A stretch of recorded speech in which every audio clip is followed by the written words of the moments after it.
Alors bonjour Sarah Cousy, merci d'accorder dans cette interview pour Culture Passion, donc en fin de résidence au Paris, puisque vous êtes là depuis la mi-octobre à peu près. Oui, Donc c'est particulier puisque c'est une résidence fractionnée, donc vous faites une partie de la résidence ici, vous allez la continuer ailleurs et le spectacle sera donné donc en janvier 2022.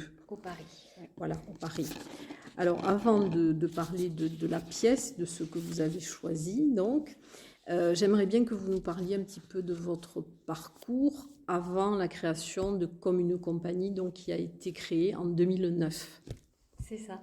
Donc, effectivement, depuis 2009, je dirige comme une compagnie dans laquelle je mets en scène, je crée mes propres spectacles. Et auparavant, j'avais une carrière d'interprète, de comédienne pour différentes compagnies, différents metteurs ou metteuses en scène. Donc, j'ai travaillé pendant 10 ans en tant qu'interprète. Et puis, petit à petit, est venue l'envie de monter mes propres projets. En fait, c'est la raison pour laquelle j'ai monté ma compagnie. Donc avant d'être interprète, en fait, j'ai été formée. À la base, j'ai pas une formation en art de comédienne. J'ai fait en fait des études de biologie cellulaire. Et donc pour justifier ce changement de parcours, j'explique que je m'intéressais à la dramaturgie du vivant en faisant de la biologie. Et puis ensuite, j'ai bifurqué, je me suis formée sur la dramaturgie théâtrale, du coup, et surtout la pratique théâtrale. Donc j'ai fait une formation auprès de l'Œil du Silence, c'est une formation professionnelle en fait qui durait 2 ans. Et l'Œil du Silence, c'est une compagnie qui est basée dans le Lot, qui est dirigée par Anne Sicot, elle, son travail, c'est vraiment sur la dramaturgie des corps. On travaille beaucoup sur le théâtre corporel, gestuel, le mime.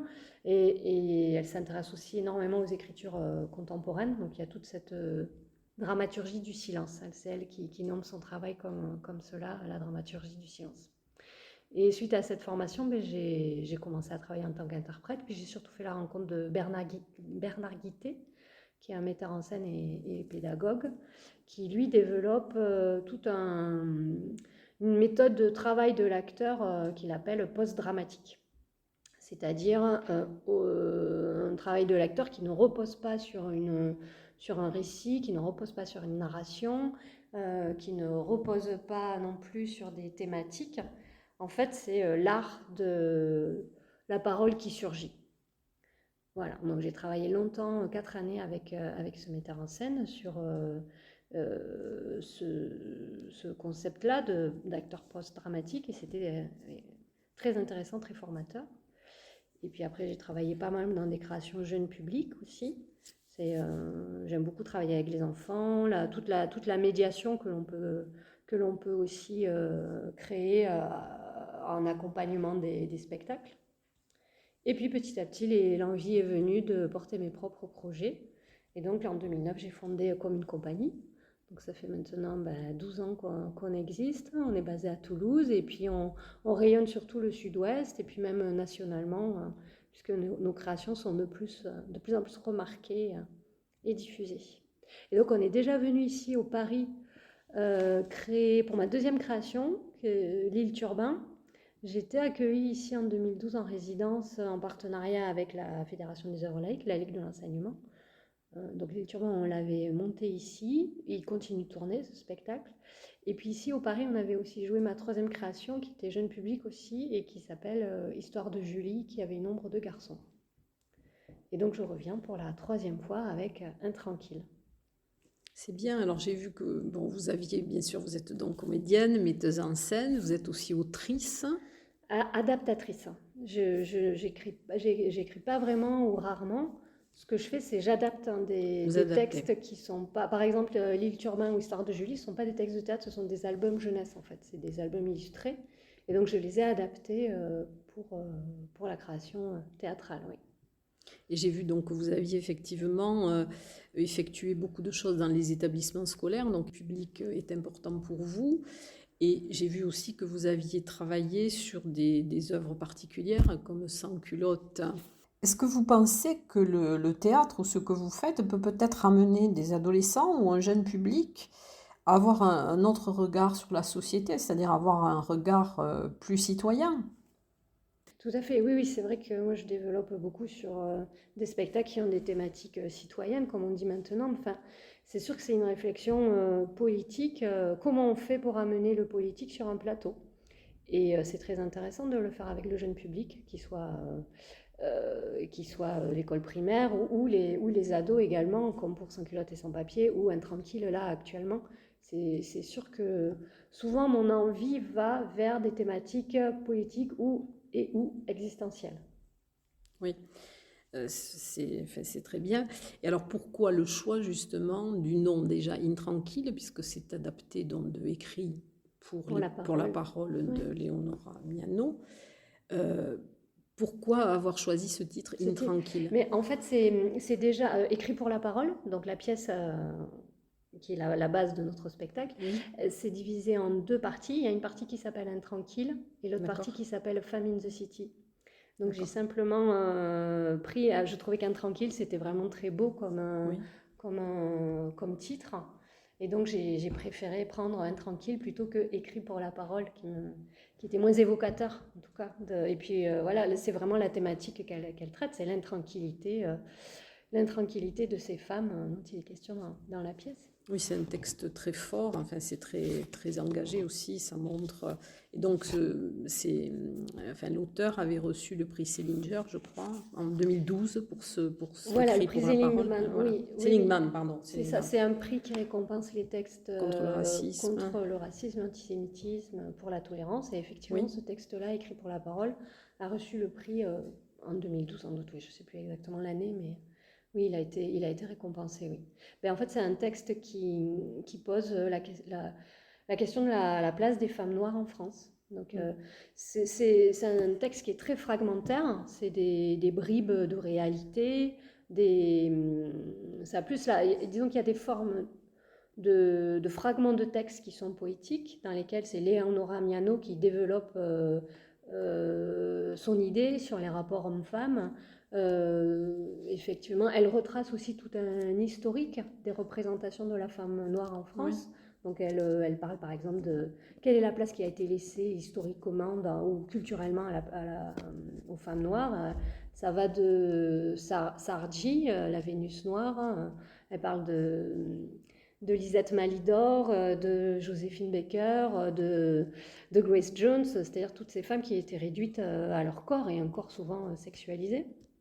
Donc elle replace comme ça quand même historiquement de quoi est recouverte la femme noire de stéréotypes. Et puis il y a d'autres scènes où là elle donne la parole à des personnages en fait. Donc il y a vraiment des monologues, des témoignages oui. de femmes. Donc dans la pièce il y a vraiment deux formes de textes différents, les textes poético-politiques et les témoignages. Et nous, on les a traités aussi de façon différente au plateau. Donc tous les textes poético-politiques qui sont portés par les comédiens et comédiennes sur scène, Oui. tandis que les témoignages, eux, ils sont portés par des comédiennes en vidéo, dans des séquences vidéo. Oui, parce que vous avez voulu justement faire quelque chose de transdisciplinaire et mêler plusieurs arts. Tout à fait. Donc, Oui, c'est un spectacle hybride qui croise le texte, la musique et la création vidéo. Et donc le but là, le challenge, comme on dit, c'est de faire tenir ces trois éléments ensemble et de réussir à avoir quelque chose de cohérent, quelque chose disons que mon but c'est de la circulation de la parole. Donc comment la parole peut circuler entre la musique, le texte dit au plateau, le texte dit en vidéo et l'image vidéo. C'était nos points de travail là au Paris ces 2 semaines. oui, donc c'est quand même quelque chose enfin, qui est particulier, qui n'est pas habituel, je veux dire, jusqu'à présent, on n'a pas trop vu sur Tard, mais Oui, sur le... Non, mais c'est aussi quelque chose qui est très intéressant, c'est peut-être plus fort aussi, plus...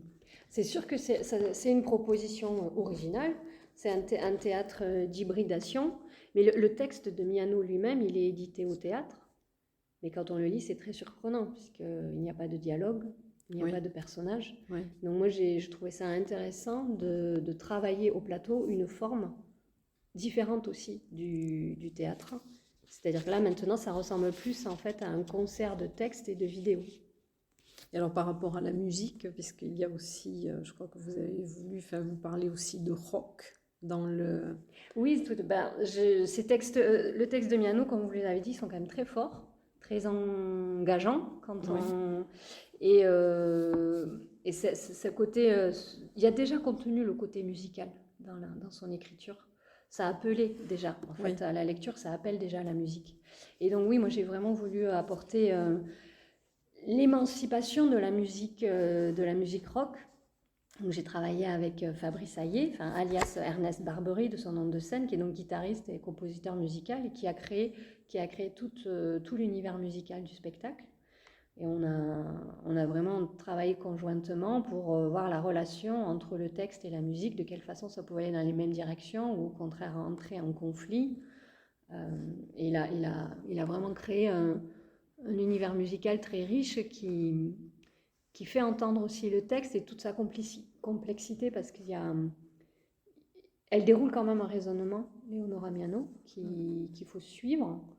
Et justement, la musique de Fabrice aide à ce développement, à suivre ce développement. Elle a été composée pour cette pièce. Tout à fait. Alors, en fait, il n'a pas composé a priori, en fait. Il a composé la musique en travaillant au plateau, en fait. Avec les comédiens, en travaillant le texte, on trouvait... Alors, il avait des propositions, bien sûr, il réfléchissait en amont, mais c'est vraiment au plateau, dans le travail de répétition, que les choses se sont... Et c'est pour ça qu'on obtient un spectacle hybride, puisque tout est travaillé ensemble, en même temps. Donc, la musique et le texte se croisent, s'hybrident, oui. Et là, donc, il risque d'y avoir, puisque vous avez encore une autre résidence, peut-être des modifications encore par rapport à ce que vous avez terminé ici. Oui, tout à fait. On a encore 2 semaines de résidence là. Alors la musique, elle est pratiquement établie. Il y a toujours effectivement dans la temporalité, il y a des choses qui se modifient. Et là, le travail qui nous reste à faire, c'est surtout la création lumière.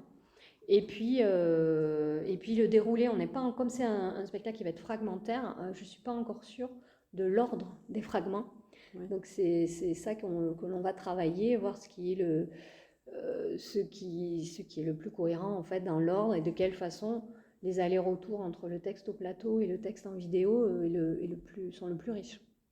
Et est-ce que vous allez utiliser aussi nos chorégraphes pour ce... Alors cette semaine, oui, tout à fait. Cette semaine, on a été accompagné par Mathilde Olivares, qui est danseuse et chorégraphe, et qui donc du coup nous a accompagnés sur tout le travail corporel, mais qui est très simple. Hein. C'est surtout une tenue du corps, une mise en corps, et aussi une spatialisation au plateau, puisqu'on a une scénographie qui est très simple et épurée. C'est trois grands panneaux mobiles, comme des 3 grandes portes au plateau.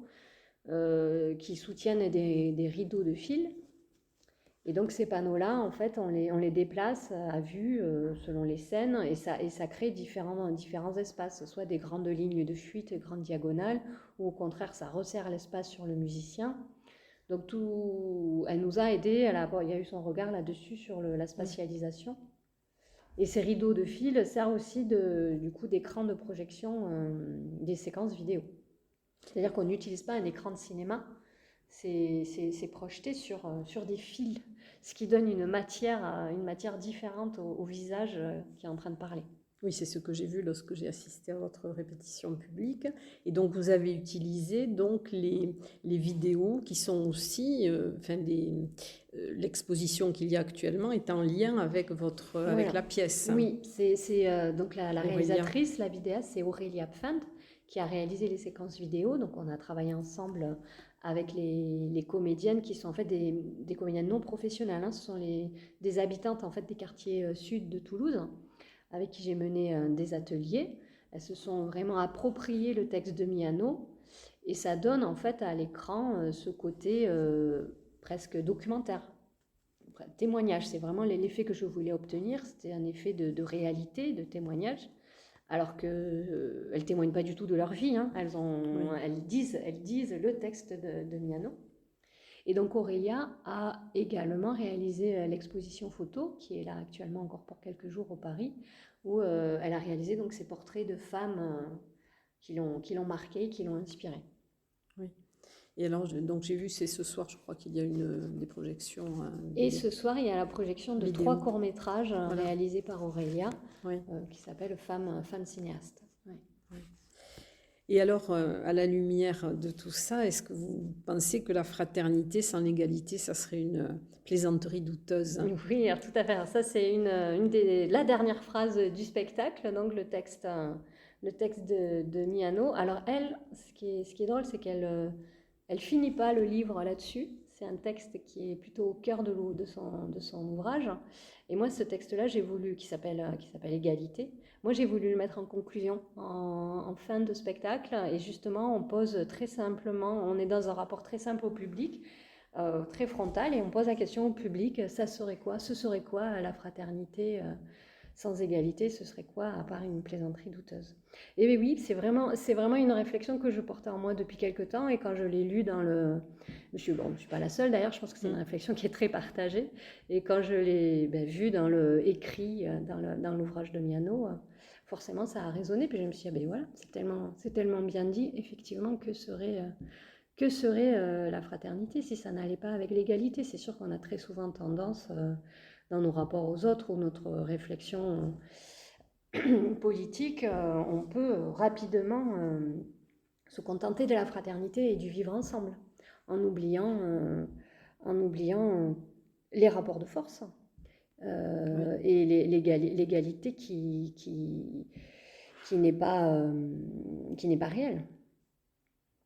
Et alors, est-ce que ces textes vous ont donné peut-être une autre vision de ce qui se passe Oui, dans la société c'est-à-dire pour les que femmes? moi, je m'intéressais déjà aux questions féministes, aux questions de genre, aux rapports de classe sociale.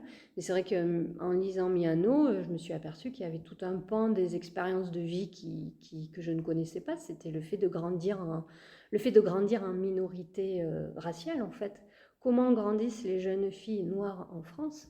Quelles sont les injonctions de la société, de la famille, de l'école, voilà, toutes les choses subliminales ou pas, d'ailleurs, ou pas subliminales, qui passent par la publicité, par la culture.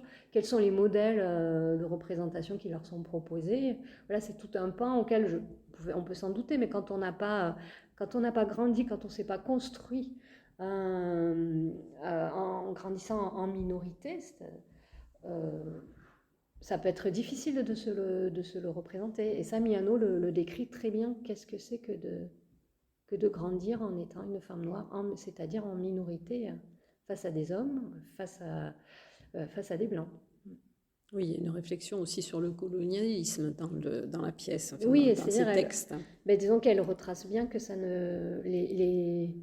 Les femmes ou les hommes noirs ou maghrébins en France, ils ne viennent pas de nulle part. Tout cela, c'est une histoire. Et ça, elle retrace bien dans son livre, cette historique-là. Surtout, elle le rappelle, en fait.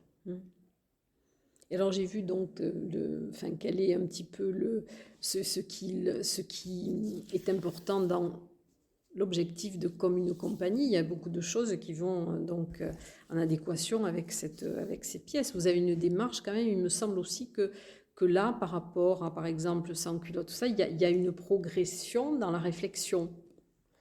Oui, la réflexion progresse ou Oui. se continue. Oui, on peut dire ça. C'est une continuité, disons, dans le...